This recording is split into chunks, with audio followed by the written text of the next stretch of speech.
and Development. May I now invite the Honorable Chief Minister of Telangana, Shri A. Revanth Reddy Garu, to come to the podium and share his thoughts with us.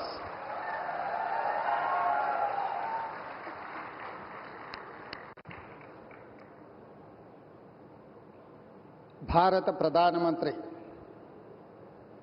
Shri Narendra Modi గారు తెలంగాణ రాష్ట్ర అభివృద్ధిలో భాగంగా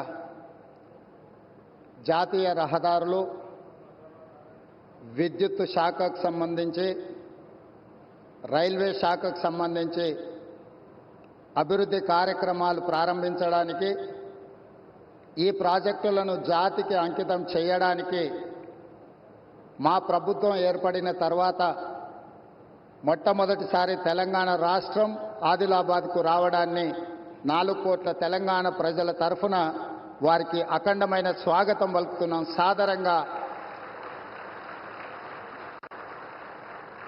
సాదరంగా తెలంగాణ అభివృద్ధిలో సహకరించినందుకు వారికి రాష్ట్రం తరఫున కృతజ్ఞతలు తెలియజేస్తున్నాం.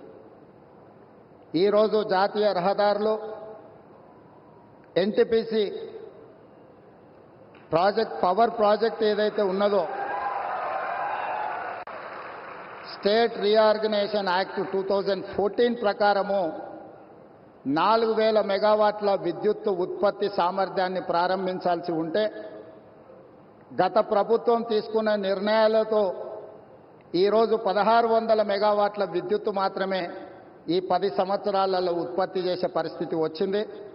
నేను ప్రధానమంత్రి గారి సమక్షంలో కేంద్ర మంత్రి కిషన్ రెడ్డి గారు, తెలంగాణ రాష్ట్ర గవర్నర్ తమిళిసై సౌందరరాజన్ గారు, మిత్రుడు స్థానిక ఎంపీ స్వయం బాబురావు గారు, మిత్రుడు ఎమ్మెల్యే స్థానిక శాసనసభ్యులు పాయల శంకర్ గారి సమక్షంలో నేను ఎన్టీపీసీ సంస్థకు నేను చెప్పదలుచుకున్నాను.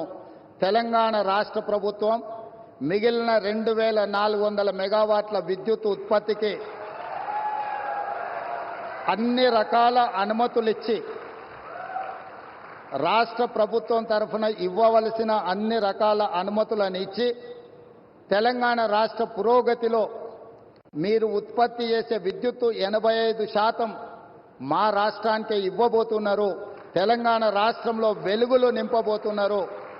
సంపూర్ణంగా మా ప్రభుత్వం ఎన్టీపీసీ సంస్థకు సహకరించి ఈ కార్యక్రమాన్ని ముందుకు తీసుకెళ్తామని చెప్పి వేదిక మీద నుంచి నేను మీకు చెప్పదలుచుకున్నాను. ఎప్పుడైనా